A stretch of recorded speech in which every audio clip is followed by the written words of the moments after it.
இதேவேளை மொன்றாகல நகரில் சப்ரகமோ பல்கலைக்கழக மாணவர்கள் இன்று சத்தியாகிரக போராட்டம் ஒன்றை நடத்தியிருந்தனர். சப்ரகமோ பல்கலைக்கழக மாணவர்களினால் சத்தியாகிரக போராட்டம் நடத்தப்பட்ட இடத்திற்கு மொன்றாகல பிரதேச சபை தலைவர் RM ரத்னவீர சென்ற நிலையில் அங்கு அமைதியின்மை ஏற்பட்டது.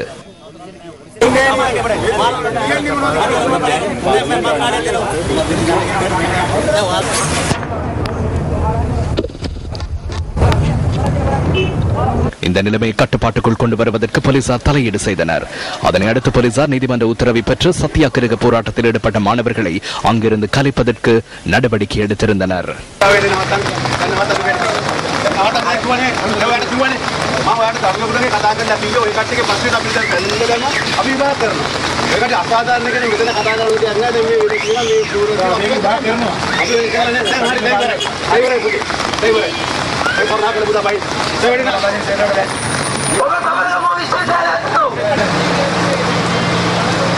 මම කියන්නේ මැතිවරණ කොමසාරිස් කාර්යාලයෙන් අපිට දැනුම් දීලා තියෙන්නේ කැන්ෂන් යන්නත් බෑ.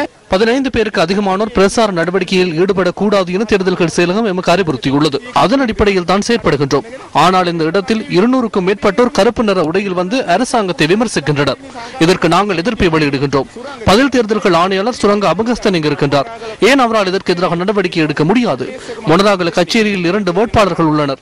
அவர்களுக்கு ஆதரவாகவே இவர்கள் செயற்படுகின்றனர். සම්පූර්ණ රජයේ සහ අනිකුත් පක්ෂවල වෙට් කරන ජනතාවෙන් තුරවෙන අයින් කරන්නේ. අපි ඒකට විරුද්ධයි. මෙතන සබරගම විශ්වවිද්‍යාල ළමයි අන්තර් විශ්වවිද්‍යාල සිසුමන මණ්ඩලයෙන් කියලා ඇවිල්ලා சப்ரகமோ பல்கலைக்கழக மாணவர்கள் சத்தியாகிரக போராட்டம் நடத்துவதாக கூறியிருந்தனர்.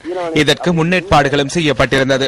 இது குறித்து ஆராய்ந்தோம். இங்கு கட்சி தொடர்பான விடயங்கள் எதுவும் முன்னெடுக்கப்படவில்லை என அவர்களது விடுதி பிரச்சினை முன்வைக்கப்பட்டது.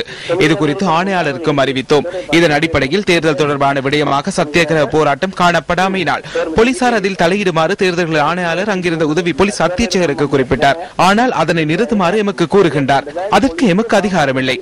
சட்டவிரோதமான தேர்தல் பிரசார நடவடிக்கை தடுப்பதற்கே எமக்கு அதிகாரம் உண்டு. බලාපොරොත්තු වෙන අපි ඒක නවත්තන්න ඕනේ. ටිකට් එකක් නවත්තන්න බලයක් නැහැ නේ. අපිට තියෙන්නේ නීති විරෝධී ප්‍රචාර නවත්තන්න.